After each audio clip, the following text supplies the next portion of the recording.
VJ Edgecombe is worth the price of admission.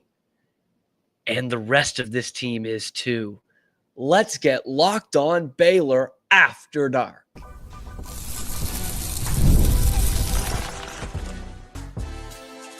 You are Locked On Baylor, your daily podcast on the Baylor Bears. Part of the Locked On Podcast Network, your team every day. Hello there, Bears fans. Welcome to another episode of Locked On Baylor, brought to you by Game Time and part of the Locked On Podcast Network, where it is your team every day. I'm your host, Cam Stewart of ESPN Central Texas and the Cam Show on YouTube, powered by Rogue Media Sports Network. Appreciate you making it your first listen today and every day for this live post game after Baylor just crushes Sam Houston in the home opener at the Foster Pavilion. The Bears, they don't make it even close. 104-67, the final score in this one. And if we're going to be honest, pretty much everyone looks good. Can't pull many negatives from this one. But what is going to be remembered are the highlight reel dunks from VJ Edgecombe. Had two on the alley-oop, had one on a putback that was just insane. I mean, he gets this putback in the second half where he's like reaching behind his head and like next to the backboard, throwing it down, does it all in midair. It's one of the best putback dunks I've ever seen in college basketball. And VJ's just like, yep, that's what I do. That's what I do. More on him a little bit later, but it was really, the love was spread throughout this game today. By the way, I have 4 ad reads in this, so it's not like your typical live post game, and one of them is everyone's favorite ad read, by the way, just letting you guys know now, because this is Tuesday's show, or Wednesday's show. Today is Tuesday as I record this right now, but the love was spread throughout this one. The Bears had 7 guys in double figures tonight, which is the first time since 2013 that they did that. That is really sharing the wealth, sharing the sugar, as Scott Drew calls it. And I was a little critical of them through 2 games that they weren't moving the ball enough and that there wasn't enough motion in this offense. Well, I think they might have figured out the offense. And this is what a game like Sam Houston is for. That's why you're not making humongous strides in the first 2 games of the season when you're taking on 2 top 20 teams. And the Bears made good enough strides because they won the second one. They beat Arkansas. But having a team like Sam Houston at home on a Tuesday night in November is exactly what this is for. And I will say Sam, as Scott calls him, Sam Houston is a pretty solid mid-major team. They won Conference USA in the regular season last year, which is more impressive than winning the conference tournament, and they brought a ton of their guys back. The problem with Sam Houston is they're not very big, and Baylor really exploited that. They outscored Sam in points in the paint by 28 points, plus 28 in the paint, 52-24, exactly half of Baylor's points come in the paint, and it was no surprise. Norchad had a big-time game. Stop me if you've heard this one before. It's a day that ends in Y. Water is wet. Norchad Omier, double-double. 18 points, 10 rebounds, 8 of 11 from the floor. But the guy who impressed me once again is Jayden Nunn. And I talked about this last year. He wasn't their best player, but when he was aggressive offensively, Baylor was playing its best basketball. It was in February, mainly. He had a little bit of that stretch at the end of March as well when Jalen Bridges went dumb, so we didn't really notice it. But I asked Scott about that after the game, and he said, yeah, Jayden Nunn plays harder than just about anyone in practice, and he has since he got to campus. And we had to tell him to play like he practices, and that he was a little passive in that scrimmage, that secret scrimmage against A&M, and that Scott needed to get on him again, like, hey, play like you practice. And he attributed it to Jayden being a good teammate and not wanting to let anybody down. or, not wanting to put the team in a bad spot. Well, this year and really towards the end of last year, his turnover numbers went down, his efficiency went up, his shooting percentage went up, and that is what you're seeing so far this season. He was the Bears' leading scorer in this one, 19 points, 6 of 9 from the floor, and 5 of 8 from 3. The non-3, the 2 that he hit, was like a post-up where he used his body perfectly. A post-up for Jayden Nunn, like 6'2" guard, But he has become your most lethal three-point shooter. And with Jalen Celestine's struggles, he is definitely your most lethal shooter at this point. But Celestine did have 10 points in this one, by the way. He got there. He was 2 of 7 from 3 in 20 minutes. But Jayden Nunn being the aggressive player offensively, and that's not always like, hey, Jayden Nunn's going to go coast to coast or he's going to take his guy off the dribble and score at the rim. What you saw tonight was an aggressive Jayden Nunn, and he only had 1-2. It's because he was getting open threes. They were finding him, and he wasn't hesitating. He was taking his open shots, which he wasn't necessarily doing last year. And that leads to 19 points on 5 of 8 from 3 because he's a deadly three-point shooter at this point. Since he's been at Baylor, he's been a 40+% three-point shooter. And that's the best you got right now, which is not a bad thing. And when he's not the backup point guard, which he was last year, that's going to lead to bigger scoring games, which is what he's had this season. And Jayden Nunn is your second point guard. It's not a bad thing. But now that you have the combo guard in Jeremy Roach and a really capable point guard off the bench in Rob Wright, that's going to allow for some more of these nights from Jayden Nunn where he can put up 20 plus a game and give you 4 or 5 threes. It's not going to happen every night, but he's going to be a double figures guy every night. And he's going to be probably your best three-point shooter by the end of the season. Although the Jalen Celestine thing, I think, will turn around. But boy, he is the only one on the team that's really lacking for some confidence right now. And you could see it. I felt bad for him during the game. Like he was dejected. He's taking open shots. He wasn't hitting them. And then he was missing layups. And he'll come around. They saw something in Celestine or Celestine, however you say it. We got to figure that out. They saw something in him at Cal. They saw something in the transfer portal. And he's playing big minutes. He's playing 20-plus minutes. So this coaching staff definitely sees something from him that they are going to be able to, and I don't know if it's just a corner 3 guy or what that's going to be, but he's a 40+% three-point shooter at Cal. He can shoot the basketball. He just isn't doing it right now. In fact, my guy Jacob next to me in press row was saying, like, obviously that three-point shooting is going to come, and he compared it to Jalen Bridges.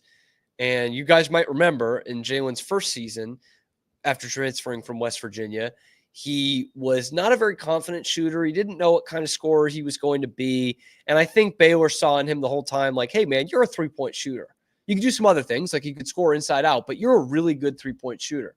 And it took him a while. It took really till the back like third of that season for him to really get confident and be that double figures guy every night. And we saw last year, specifically at the end of the season, he was Baylor's best offensive player.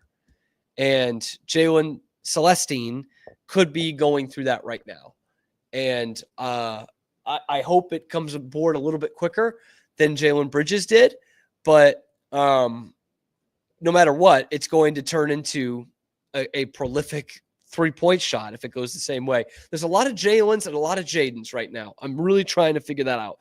Oh, boy, that is going to really frazzle me as I head into this first ad break. We're going to talk about the rest of the Baylor guards and then the little shift that Baylor did defensively that I really liked from Scott Drew and some of the coaching points I really enjoyed in this game, kind of taking away the little things in what was a blowout victory. That's coming up next on Locked On Baylor. Guys, I'm talking to you. Your sex life is important, but your schedule is busy. You don't have the time to go to a doctor's office to get treated for ED, okay? Through Hims, you get a personalized ED treatment without stepping foot outside your door. Hims provides access to a range of doctor-trusted ED treatments like chewable hard mints and Viagra and Cialis and their genetics for up to 95% cheaper. Process is 100% online. There's no need for those uncomfortable doctor's visits, and no insurance is needed, and one low price covers everything from treatments to ongoing care. Start your free online visit at hims.com/lockedon. That's HIMS.com/lockedon for your personalized ED treatment options. hims.com/lockedon. The products mentioned are chewable compounded products which are not approved by or verified for safety or effectiveness by the FDA. Prescriptions require an online consultation with a healthcare provider who will determine if appropriate. Restrictions do apply. See website for details and important safety information. Subscription required. Prices varied based on product and subscription plan. Today's episode is also brought to you by FanDuel. You might know it as America's #1 sportsbook. And right now, new customers can bet $5 and get $150 in bonus bets if you win. The FanDuel Sportsbook app gives you everything you need to place live bets on the NFL all in one place. So when you get a hunch in that middle of the game, you can check out the latest stats, view live play-by-play, and so much more on the same page where you place your bets. Just visit FanDuel.com to join today. You're going to get started with 150 in bonus bets if you win that first $5 bet. That's FanDuel.com. Never waste a hunch and make every moment more with FanDuel, an official sportsbook partner of the NFL. Bears get the win. They do it in convincing fashion. 104-67 over Sam Houston. And kind of said at the top, everyone played well, specifically at that guard position. You know, they shared the scoring and they really shared the basketball quite a bit because the Bears had 22 assists going into this game, 22 assists in 2 games. That was my main gripe about this team coming into this game. They're not sharing the ball enough. They're not moving offensively. I don't know how sustainable that offense is. When you get into Big 12 play, teams are going to figure you out. Bears move the ball quite a bit. 30 assists in this game. And by the way, we talked about the rebounding in the first 2 games as well. They got out-rebounded in the first 2. They doubled up Sam Houston, 42-21 in that category. But looking at the assists, it wasn't just the Rob Wright offense that got people moving. Jeremy Roach had people moving. Roach has 8 assists. Rob Wright has 6 assists in 23 minutes. And VJ Edgecombe has 7 assists in this game. Scott Drew says he doesn't think Baylor's ever had a freshman go for a triple-double.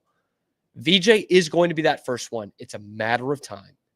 13 points, 10 rebounds, 7 assists tonight. No turnovers. How about that for a freshman who's not even a point guard? 7 assists and 0 in the turnover department. This kid is really special, okay? I know we've heard about it, and everyone who will listen as like people have told anyone who will listen is what I'm trying to say there. And we've heard about it for months and months and months. We saw it with the rankings. We heard about it in the summer with the Bahamas team. We heard about it in the secret scrimmages. Fran Fraschilla and the rest saying how great this kid is. And now we're seeing it. This was not a 3 of 12 shooting night like it was against Arkansas. 6 of 9 for 13 points, 10 rebounds, 7 assists, no turnovers in 30 minutes of play. Fraschilla used the Dwayne Wade comparison, and I actually do see some of that. But as you can probably tell from the thumbnail, if you're watching on YouTube, I see a lot of Russell Westbrook there. A lot. And Russell really struggled with his jump shot, still does. VJ is a better shooter than that, but I wouldn't call him a 3-point shooter. Would you? I don't think so. He's 2 for his last 10. But that's fine because he does all these other things so well. And what made Russell Westbrook so unstoppable in his prime was he got downhill and you couldn't, like literally, what made him unstoppable is you couldn't stop him. He got downhill and there was nobody that could guard him. And he was this big guard, and with his body, he should have been able to guard a couple different positions. That's what VJ can do right now. And he is a lob threat. As a guard, he might be the team's best lob threat. And he is a guard. I asked Jayden Nunn about this postgame. I said, have you ever had a lob threat that was a guard? And he says, I've only played with 2, VJ and Shaedon Sharpe. Pretty good company. And he said, it's incredible to have. It's a special thing to play with. Like, you can put VJ in the dunker spot. He was there for 2 baseline alley-oops tonight. He also had that crazy putback dunk that I was talking about earlier, and he was trying to go up for a couple of more. Like, that's a legit offensive strategy for your guard to be the lob threat. My God, this kid is so special. And we're just seeing the tip of the iceberg. He's like, this is just a glimpse of what I can be, of what we can be. And Scott talked about him making winning plays after that Arkansas game. He's exactly right. You saw it again today. And Jeremy Roach, again, talked about him not moving the ball enough. 8 assists tonight, 12 points, 5 of 9 from the floor. And what I think about Jeremy Roach, and I actually talked with Pete Souza about this today, is he's almost too talented to be the true assertive facilitating point guard that I and some others want him to be. And what I mean by that is you watch him play out there and he can take guys off the dribble. He can shoot the 3. He can finish at the rim. Like, that is no disrespect to this next guy I'm going to mention, but those are things that Ray J. Dennis couldn't do. And Ray J was an awesome facilitator and was a great ball mover. But that's not Jeremy Roach. Jeremy Roach is a combo guard. And if they're moving for him the way they were tonight, then he is going to be one of the best combo guards in the Big 12 or therefore the nation. Okay, that's what he can be. And his offensive skill shows that night in, night out. But man, VJ is freaking awesome. Awesome, man. Chuck asks, will Langston see the court again? Yes, Chuck, he will. He will. Whether he'll be 100% when he gets there, who knows? And it's something you've got to, it's, I don't want to say you can't plan for him at all, but this is a good point for Baylor to develop other guys. If I almost said VJ, if Langston does go down again once he's back out there. But I'm okay with him not playing against Sam Houston. I don't want Scott to throw him in there like game 1 of the Big 12 schedule. I'd like to have him eased in by then. But yes, we will see him. We will see him at some point. Absolutely. And Roman Productions, of course, that's his first and last name, saying once we get Langston back, we'll be a top 5 team. And it certainly feels that way. But I also love the way that you get these are minutes that Rob Wright is getting now because of that. And he has performed really well. They're not the same player, but these are minutes that he's getting and that Jalen Celestine is getting. And you just got to work on that Celestine confidence and getting that shot to drop. So hopefully both those guys will really develop in that time frame. So I am pumped about that. I'm really pumped about these guards. I'm really a big fan of that. Abe brings up an interesting point here, which I wanted to get into in this segment. I'm really pumped, but at some point we need to improve our man defense. We can't rely only on zone. Many Big 12 teams will be able to pick that apart. Everything else great. I agree, Abe. I really do. And in that first half, you saw a bunch of different defensive looks from Baylor. You saw the straight up switching man, which is what we saw in game 1. We saw the little bit of box and one in there, which I'm a big fan of when you can pull out that defense. Obviously, you can't do it much in the Big 12. We saw a straight up zone. We saw like that 2-2-1 zone. We saw the full court press. We saw a bunch of different defensive sets or formations in that first half. And this is where these games, these buy-in games kind of standalone buy-in games with teams like Sam Houston and Tarleton, that's where this is really going to help. Individual player development, sure, but really finding out what defense is going to work and how you've improved specifically on the man defense. Absolutely. These are where you're going to find out those kinds of things. And yeah, they will need to improve the man defense. That's been the separator from some of the really good Baylor teams over the last few years, and the truly great Baylor teams, like the national championship team, are those ones that can play the great man defense. And we'll see how that comes along. There was one little negative that I'm going to need to point out next on Locked On Baylor. First, ZBiotics. A win like this for Baylor could have you going out to the bars and celebrating, and I will not talk you down from that. ZBiotics Pre Alcohol probiotic drink is the world's first genetically engineered probiotic. It was invented by PhD scientists to tackle rough mornings after drinking. Here's how it works. When you drink, alcohol gets converted into a toxic byproduct in the gut. It's this byproduct, not dehydration, that's to blame for your rough next day. Pre Alcohol produces an enzyme to break this byproduct down. Just remember to make ZBiotics your first drink of the night. Drink responsibly, and you're going to feel your best tomorrow. So, I give the Pre Alcohol a try on a night like this where I want to go and celebrate afterwards, maybe mostly Saturday nights. I drink it before my first drink, and then I wake up in the morning and I feel fantastic. No Sunday morning coming down for me. Here's how to use it. 3 easy steps. Drink Pre-Alcohol. Drink that first. Drink responsibly after that, and then enjoy the next day. Go to zbiotics.com/lockedoncollege to learn more and get 15% off your first order when you use Locked On College at checkout. ZBiotics is backed with 100% money-back guarantee. So if you're unsatisfied for any reason, they're going to refund your money, no questions asked. Remember to head to zbiotics.com/lockedoncollege and use the code LockedOnCollege at checkout for 15% off. Today's episode is also brought to you by Game Time, which I have used to secure tickets to see my Boston Bruins against your Dallas Stars Thursday night. And I can't wait. I would say the Bruins will get killed, but they just had their win of the season, but you don't care about that. I love going to Game Time because of the features, like I toggle the all-in pricing tools. That price I see is the price I'm going to pay. I get the view from my seat before I hit purchase, and it's backed with the lowest price guarantee, or Game Time's going to credit you 110% of the difference. So take the guesswork out of buying tickets with Game Time picks. Download the Game Time app, create an account, use the code LOCKEDONCollege for $20 off your first purchase. Terms do apply. Again, create an account, redeem the code LOCKEDONCollege for $20 off. Download Game Time today. What time is it? Game time. And it was game time from the jump for Baylor in this game tonight against Sam Houston. Again, 37-point victory. And I loved pretty much all of it.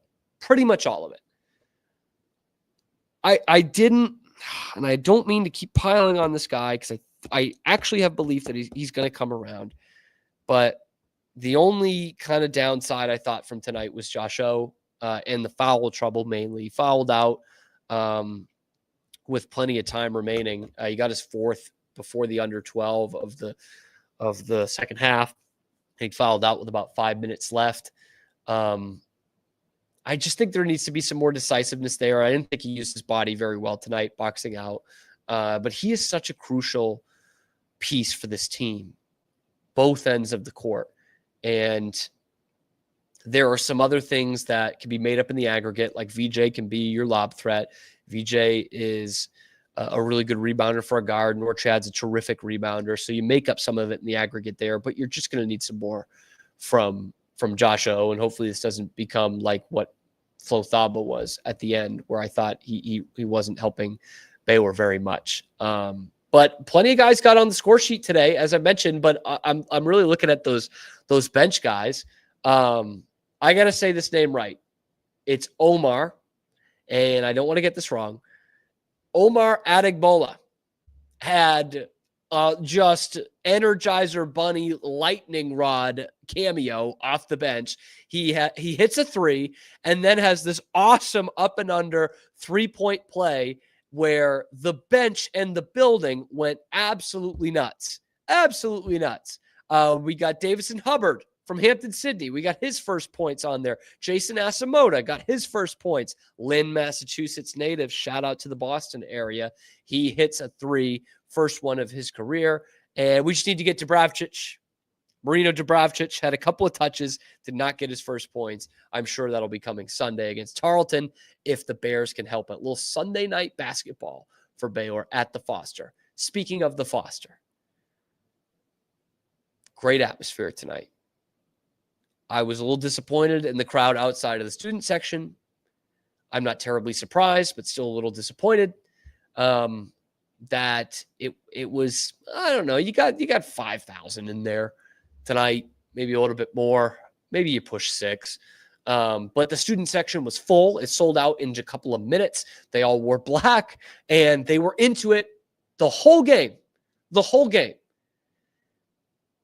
This might be a separate segment at some point, but Baylor has the team, the arena, and I think right now the students to be a great hostile atmosphere every single night.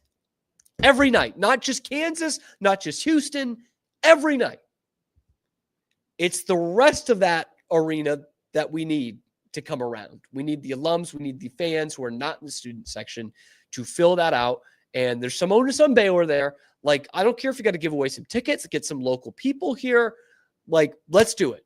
Fill the place out because the students are doing a great job. And they brought it tonight. That place was getting loud on those VJ dunks. It was up for grabs. So kudos to the students and kudos to the game day people at Baylor, because it's been much maligned the last few years in football specifically. But they had it going tonight. And that improves the environment for everybody. I made a note in my little, game time notes in here of the first, it was 5 minutes in. It was at the under 4 timeout, but it was about 5 minutes in. Baylor was up 15-5.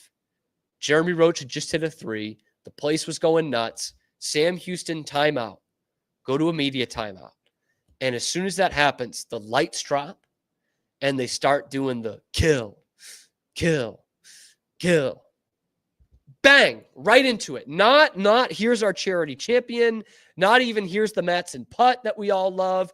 It was, we've got energy in this building. Let's build on that. Let's keep this thing charged up. And there was a couple of points throughout the night that they did that. So I've got to give a shout out to them. I've got to give a shout out to the Baylor game day staff on that one, because this has been a fun environment.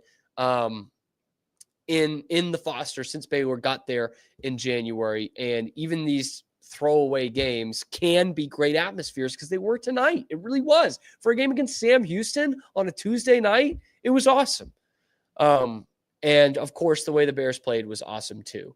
We're going to get you ready for more West Virginia. We got some more West Virginia preview tomorrow as the Bears look to make it 4 in a row on the gridiron on Saturday, and it would mean getting their first ever win in Morgantown. Don't know if you've heard that one before, but we're going to talk about it a lot tomorrow and throughout this week. Not to scare you, but just to keep you up to date on your history. Let me know what you thought about this Bears performance tonight.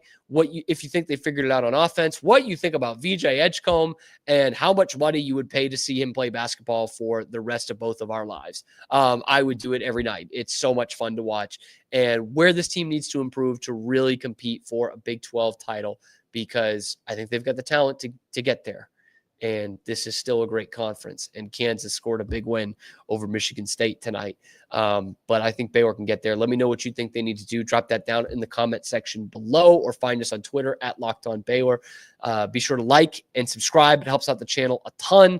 And be sure to hit that notification bell to get notified every time we are dropping a video on YouTube. And let me know if you think we should stop talking basketball, because I really love talking basketball, but the numbers have gone way down the last couple of days. I'm not letting that deter me right now, because I really love Baylor hoops, and I'm going to talk about it as much as I can without hurting this channel. So let me know if I need to get back to more football. Drop that down in the comments below. But anyway, we will talk some more football tomorrow on your favorite show, Locked On Baylor.